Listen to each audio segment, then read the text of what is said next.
Bonjour, aujourd'hui je vais vous montrer comment on peut calculer une équation cartésienne d'une droite AB. Alors comme il y a deux méthodes, je vous présente déjà la méthode numéro 1. Alors il s'agit de déterminer une relation du type AX plus BY plus C égale 0, vérifiée par les coordonnées X et Y d'un point quelconque situé sur la droite AB. On a coutume de le noter grand M. Alors voici une figure géométrique qui résume bien la situation. Nous avons le point M qui est situé sur la droite AB. Nous allons décrire cette situation avec trois langages différents. Le premier langage, c'est le langage des points et des droites. Les trois points A, B, M sont alignés. Ensuite, c'est le langage des vecteurs. Alors, les vecteurs AB et les vecteurs AM sont collinaires. Alors, vous remarquez que points alignés sont des mots de vocabulaire de ce langage-là. En revanche, vecteurs et collinaires sont des mots de vocabulaire du langage des vecteurs. Alors ici, vous avez 3 points et là, vous avez 2 vecteurs. On est forcé de doubler une lettre. Là, on double la lettre A, mais on pourrait aussi utiliser que les vecteurs BA et BM sont collinaires. Dans ce cas-là, on double la lettre B. Ou encore, que les vecteurs MA et MB sont collinaires. Dans ce cas-là, on double la lettre M. Alors, qu'est-ce que ça signifie que les vecteurs sont collinaires? Eh bien, ça signifie que les coordonnées des vecteurs AB et AM sont proportionnelles.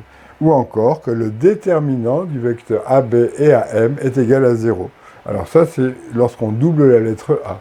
Si on double la lettre B, bien évidemment, on n'aura que les coordonnées des vecteurs BA et BM sont proportionnelles, ou encore le déterminant du vecteur BA et BM est égal à 0. Et après, on peut le faire avec les vecteurs MA et MB. Alors, je continue. Nous allons tout d'abord calculer les coordonnées du vecteur AB. Alors tout ce qui est marqué en bleu, là, ce sont des commentaires. Ça veut dire que ça ne doit pas figurer sur la copie. Seul ce qui est écrit en noir doit figurer sur la copie. Alors, comment fait-on pour déterminer les coordonnées du vecteur AB? Eh bien, on note le point A, le point B, les coordonnées de A, les coordonnées de B. Et puis, pour ne pas se tromper, on peut écrire XA, YA, XB, YB au-dessus des coordonnées de A et des coordonnées de B. Alors, je rappelle la formule du cours. Le vecteur AB a pour coordonnées XB moins XA, YB moins YA. Et ensuite, on va remplacer XB par moins 1, XA par 5, YB par 6 et YA par 3. Et voilà. On a donc le vecteur AB qui a pour coordonnées moins 1, moins 5, ça fait moins 6. 6 moins 3, ça fait 3. Ensuite, la deuxième étape, nous allons calculer les coordonnées du vecteur AM. Toujours pareil. J'écris le point A qui a pour coordonnées 5, 3, M a pour coordonnées X et Y. On peut au-dessus noter XA, YK, XM, YM, et après, on rappelle la formule du cours, le vecteur AM a pour coordonnées XM moins XA, YM moins YK. On remplace ensuite XM par X, XA par 5, YM par Y, et XA par 3. Et voilà, donc j'ai les coordonnées du vecteur AM, X moins 5 et Y moins 3. Ensuite, on va calculer le déterminant des deux vecteurs AB et AM. Alors, la disposition pratique suivante, c'est encore la plus facile. Vous prenez le vecteur AB, le vecteur AM, et en colonne, en dessous, on note les coordonnées du vecteur AB. Donc, les coordonnées du vecteur AB, c'est moins 6 et 3. Et les coordonnées du vecteur AM, c'est X moins 5 et Y moins 3. Et pour calculer le déterminant des vecteurs AB et AM, on fait moins 6 multiplié par Y moins 3, moins 3 multiplié par X moins 5. Donc, moins 6 multiplié par Y moins 3, moins 3 multiplié par X moins 5. Bon, alors là, vous voyez, tous les commentaires bleus, c'est simplement pour aider les élèves. Alors ici, j'utilise la distributivité de la multiplication par rapport à l'addition. Moins 6 fois Y, ça fait moins 6Y. Moins 6 fois moins 3, ça fait 18. Moins 3 fois X, ça fait moins 3X, et moins 3 fois moins 5, ça fait 15. Je réduis la somme en ajoutant 18 et 15, et j'obtiens 33. Alors j'écris une équation cartésienne de la droite AB. Comme le déterminant est égal à 0, puisque les deux vecteurs sont collinaires, eh bien, ceci va être égal à 0. Alors, ce qu'il y a, c'est que quand on écrit une équation cartésienne, on écrit les x en premier, les y ensuite, et le terme constant. Donc là, on va d'abord écrire on va écrire d'abord moins 3x, moins 6y, plus 33 égale 0. Moins 3x, moins 6y, plus 33 égale 0. Voilà. La méthode numéro 2 maintenant. Alors la méthode numéro 2, donc toujours pareil, on va déterminer une équation cartésienne de la droite AB. Et ici, donc, on cherche une relation du type AX plus BY plus C égale 0.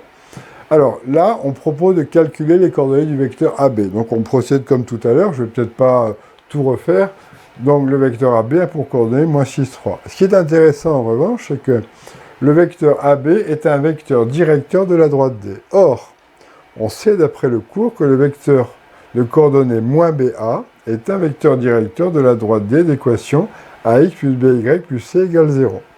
Ça veut donc dire que en connaissant les coordonnées d'un vecteur directeur, on va pouvoir déjà déterminer petit a et petit b. C'est-à-dire que moins b va être égal à moins 6 et a va être égal à 3. Alors je rappelle, moins ba, donc moins b va être égal à moins 6 et a va être égal à 3. Donc moins b va être égal à moins 6, a va être égal à 3. Ça va nous donner b égale 6 et a égale 3. Et donc nous avons déjà le début d'une équation cartésienne de la droite D.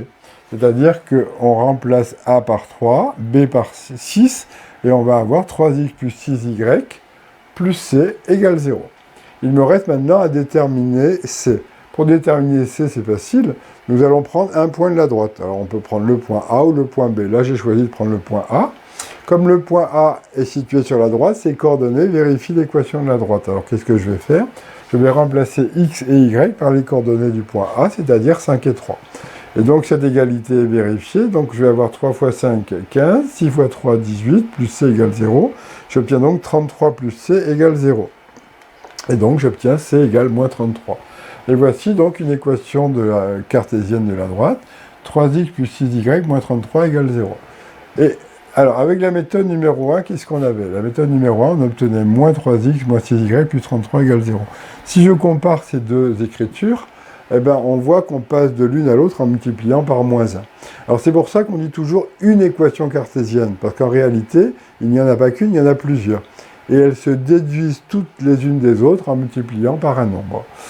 Bien, alors après, là, une petite vérif GeoGebra, c'est facile, vous placez le point A et le point B dans le repère. Ensuite, vous allez tracer la droite AB et vous regardez dans cette colonne-là. Et là, vous allez voir apparaître l'équation cartésienne de la droite AB. Vous pouvez donc vérifier. Si ça correspond à ce que vous avez trouvé, vous pouvez passer à la question suivante. Voilà.